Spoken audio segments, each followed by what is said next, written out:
My name's Adrian, I'm 31 years old and I live in Brighton.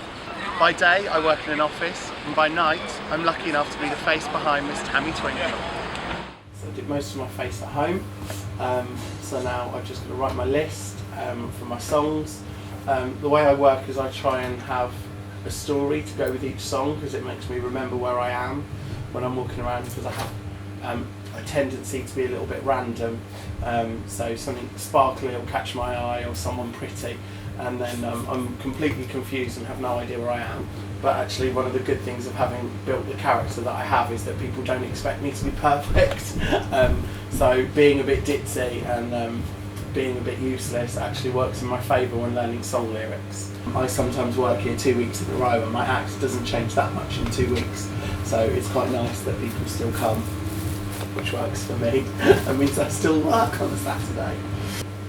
It's strange, I've changed the way I do my eye makeup, and now doing it any other way feels really odd. It feels like going out without socks on, or and I never ever thought I'd have that kind of attachment to how my makeup looks, but it feels like a bit extra of the character, so without my bright white bits at the top. Most drag queens don't do this white because in the light you'll see it looks horrific. It's like too big white, like it looks like I've got big white eyebrows. But I like the fact that I look a bit stupid. It works for me. Ladies and gentlemen, the wonderful Miss Tammy Twinkle. Do you want some more? Oh shit, I peaked too soon. I came back too well.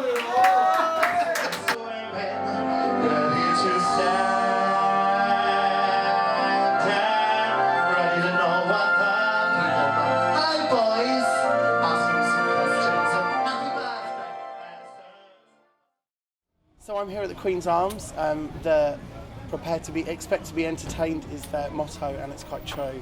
I started my little career here 5 years ago, hosting karaoke on a Monday night for £20.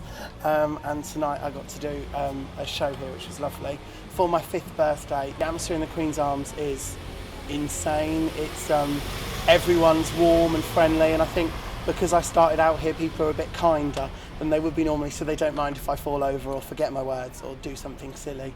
But generally every night here is just wonderful. I love it. I think doing Tammy, and this sounds quite cheesy, has actually really changed my life in that I'm a lot braver, and just the contrast in my life actually makes my life feel really balanced. But it's like armour. If you go into war, you have to put your armour on. Not comparing cabaret to war, but it is that putting yourself out there. Oh God, I can't believe I just said that. People's misconception is that I'm going to dress up like this and I'm going to walk around like this. In reality, for me, it's a job. So if I worked in Asda, I'd have to wear a uniform. For me, this is like my drag uniform. It's just much prettier than the Asda polyester one. Tammy Twinkle is the biggest bits of my personality. She always wants to make people feel good, and like my mission is that I leave every gig with a new friend. So going out like that and having kind of built this character, which really is just like me on a really good night out. You make people smile.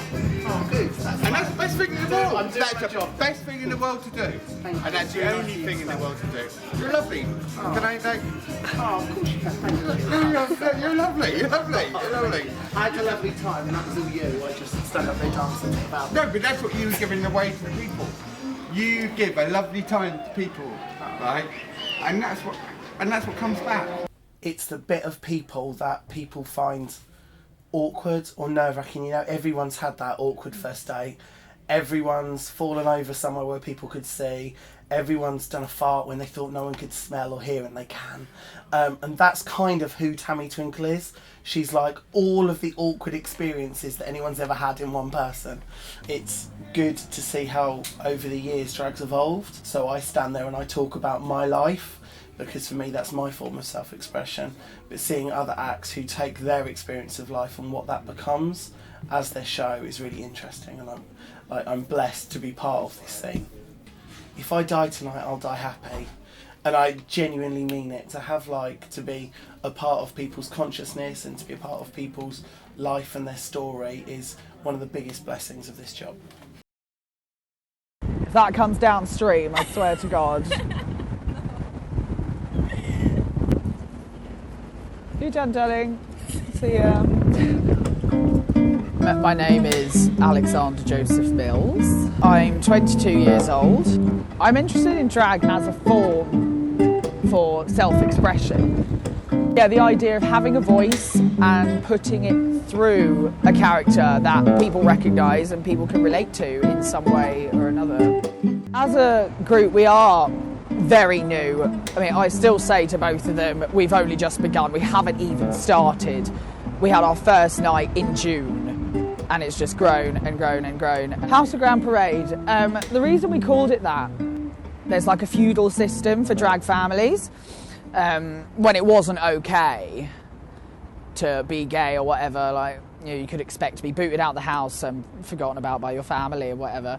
And so you sometimes would join a house, which was usually run by a drag queen, drag mother, and some would be tutored and mentored by this drag queen to become drag queens themselves and thus earn the money for the house. So we just all thought to ourselves, like, oh, but we don't have a drag mother. So wait, we all met at uni, and this is how it all started. So House of Grand Parade. Grand Parade is our mother, our institution.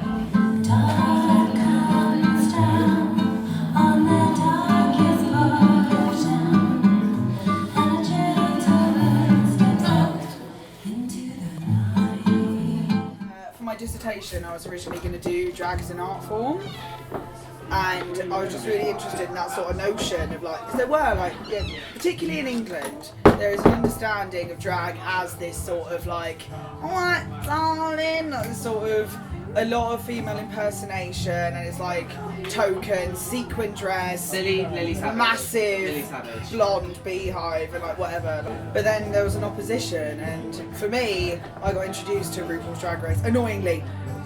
But then noticing Sharon Needles, I was kind of like, okay, this is an opposition. This isn't something that's all like, meh. It was like, oh, a darker side to it. Oh, that's really cool. And like this all like gothic influence and all of that. One takes the reins, and if they fall back, we have two people to support Yeah, them. exactly. The power of three. One thing that we know, well, I particularly notice when people want to come and perform for us, is they keep on saying, I want to be like This Raven, person. I want to be like Dickie Bow, I want to be like you guys, I want to be like this, that, and everything. You can't be. You need to find your own. You need to find yourself. There have been times where we've been with older queens, and they just sat there and looked so horribly upset. Yeah. And they're like, they look at us, and they're just like, this is my career over, and we just have to stand No, there. no, You're doing your own stuff, and they're great.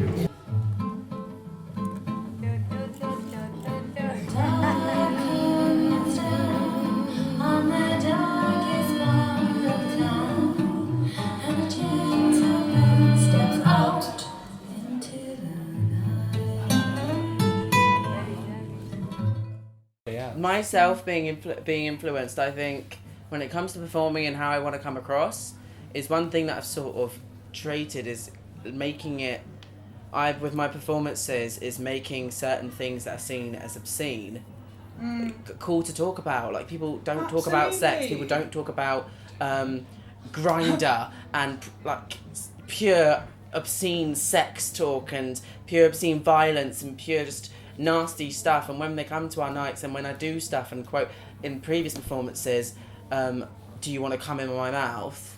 Like, that was fun. It was shocking for people to hear, but I was like, yeah, but it's okay to talk about that stuff. And like, especially for the gay community, they're so scared to talk about it. Like, people get HIV, people get this stuff, but they're so terrified to open their eyes and tell someone, because it's so obscene to talk about sex and so obscene to talk about such things that are seen as so controversial. See drag as like performative journalists as well, but they're somewhat stuck in their way because it's been their successor and that's how it's worked.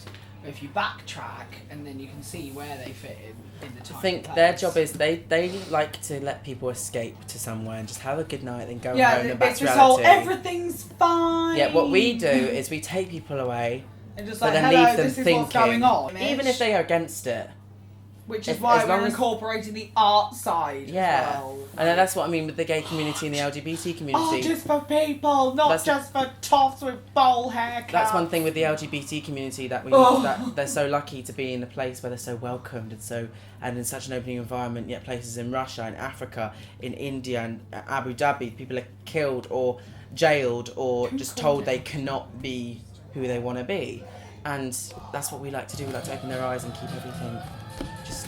Everyone to just be, everyone to just be and just be welcomed, and we just open our arms Live to and everything. let live. Exactly. Leben and leben lassen.